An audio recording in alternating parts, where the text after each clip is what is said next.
everybody, to Believe in Baylor. I am Alvin Cowan, your host, actor, writer, podcaster, and washed-up quarterback, here to cover all things for your soon-to-be Big 12 champions, the little old Baylor Bears from Waco, Texas.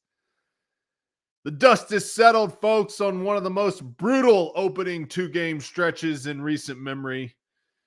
We came out with a hard-fought win against the SMU Mustangs, but now stuff starts to get real. Schedule gives us a little bit of a chance to breathe this week. This Saturday, it's the Samford Bulldogs. An FCS opponent's coming to McLean Stadium at 11 a.m. Central. And while that may not have the glitz and glamour of the last couple of games, it's a crucial matchup for a different reason. This is a chance for us to find a rhythm, to build momentum, and maybe most importantly, to fine-tune our identity. This isn't a bye week, it's a necessary reset. And today we're going to break down just why this game is as important as the last two. But before we do, always be sure to subscribe to our show to get the latest from us, as well as checking me out on social media. I am at the Alvin Cowan on all the socials. So, the temptation of this game is to look at it as a gimme. But you know as well as I do that that's a dangerous mindset. You may remember way back in 2017 when Baylor lost to Liberty 48-45.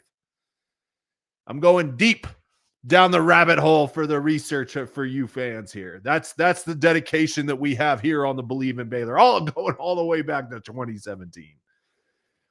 This week is a crucial test of discipline, focus, mental toughness. After, let's be honest, an emotional high of beating SMU the way we did. My question this week is, do we play to our standard? Do we play against ourselves, or are we playing against an opponent?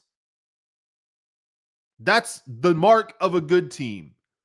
Who cares what the scoreboard says? Play to your standard. Are you meeting it in practice every single day and in games like this one? Speaking of our opponent, little primer on the Samford Bulldogs, an FCS team from the Southern Conference led by veteran head coach Chris Hatcher.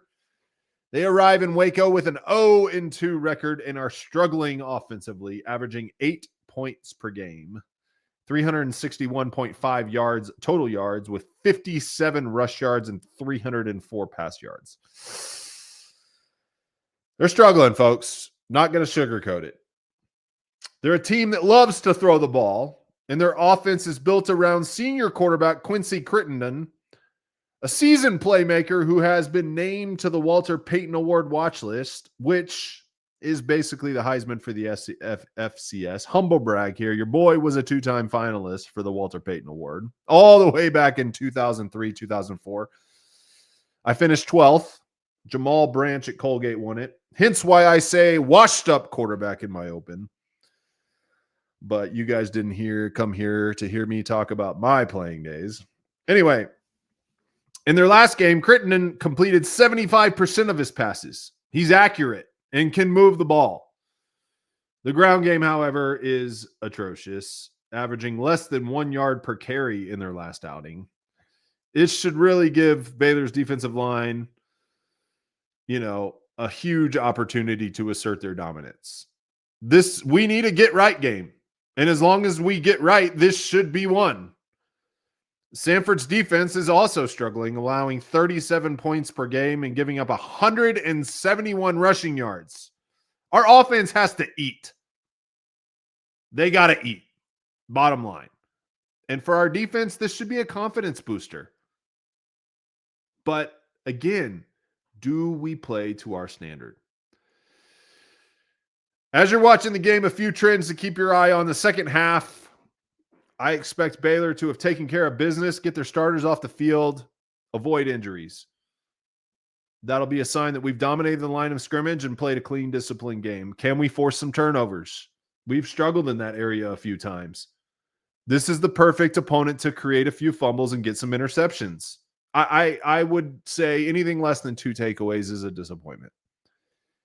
And of course, I've been harping on it a lot on this show. Situational football. I want to see us convert some of that short yardage, preferably on the line of scrimmage or through something other than a 30-yard bomb downfield. And I mentioned it earlier, but we got to get out of the game injury free. Just going to say it. Key matchups to watch. Baylor's pass rush versus Samford's QB, Quincy Crittenden. He's a talented passer, but he doesn't have a very good offensive line. It's really a golden opportunity for Baylor to pin their ears back and go after the quarterback. If they can force Crittenden into hurried throws, then we can create turnover opportunities and get off the field quickly. On the other side of that coin, this is a huge opportunity for Quincy Crittenden. He needs a lot of help, maybe a miracle. But these are the kinds of games where a guy can put on a cape. And if Quincy Crittenden decides to put on a cape, he's good enough that he can make a few things happen and make this game close. He could really, really up his draft stock by a compelling performance against us. And of course, put himself high in a conversation for those postseason awards, including the Walter Payton Award. The kid can play. And I love his Twitter Insta handle. QCrit2. Let's go. Another thing to watch, Baylor's secondary versus Samford's offensive air raid. Their identity is in the pass game. This is a chance for our secondary, particularly our cornerbacks, to get live reps. We need to see more communication and better discipline in coverage. I love our secondary. I think we're playing very well. We showed that we can shut down guys, especially on that talented wide receiving core for Auburn. But as we approach a Big 12 schedule, I'd like to see those guys take another leap. It's a crucial step for building confidence for the rest of the season. Now, when Baylor has the ball, this, let's be honest, is a stat filler game. Of course, we should dominate the line of scrimmage. That's where the game will be won. Samford's defensive line is young and undersized, and it's a chance for our veteran offensive line to get into rhythm and dominate the line of scrimmage and establish a run game. We need to see Bryson Washington and Caden Knighton get going early and often. It's not just about a few big runs. It's about sustained drives. I want to see us sustain drives, 5-6 yards a pop. Who are we going to be running the football? That's the question to answer this week. And Sawyer's going to be Sawyer. I saw he was the Davey O'Brien quarterback of the week from last week's performance. Starting to get some Heisman buzz, as he should, as we mentioned on this program, that he would be in New York. He's on a tear. But this is an opportunity for he and the receivers to continue to build chemistry as we're going to approach the meat of the schedule. He faces a young Samford secondary that relies on Fordham transfer Naheel Perkins. He needs to be sharp, spread the ball around, treat this as a Skelly session. Get the ball to my boy Trick and JC, who walks on water, Cole Wilson, Ashton Hawkins, and work the deep ball to test their coverage. This is great practice for the Big 12 schedule. I wish I wasn't saying that. I hope the team doesn't hear that. Because again, the crux of this week is, do we play to our standard? Our standard is really good when it's good. I frankly don't think defensively we played to that standard against Auburn. And had we probably win that game. Our standard is higher than what we showed against Auburn.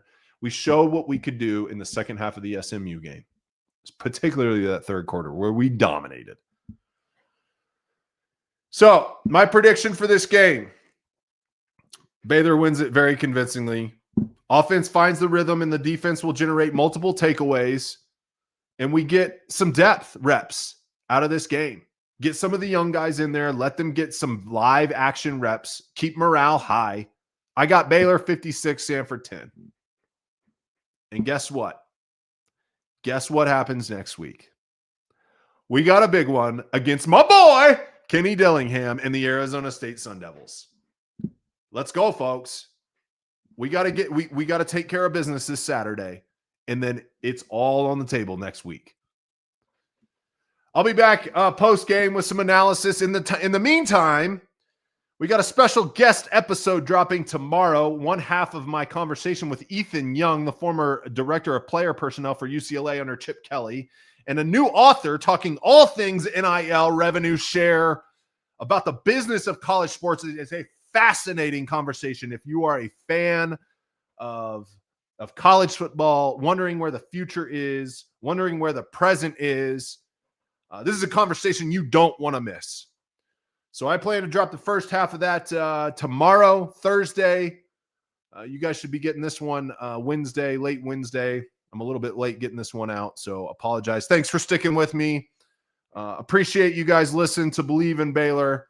We're working on some special things down the line to help to elevate the podcast, to hope to get some more audience and some more people listening. But we appreciate you listening, and sick 'em Bears!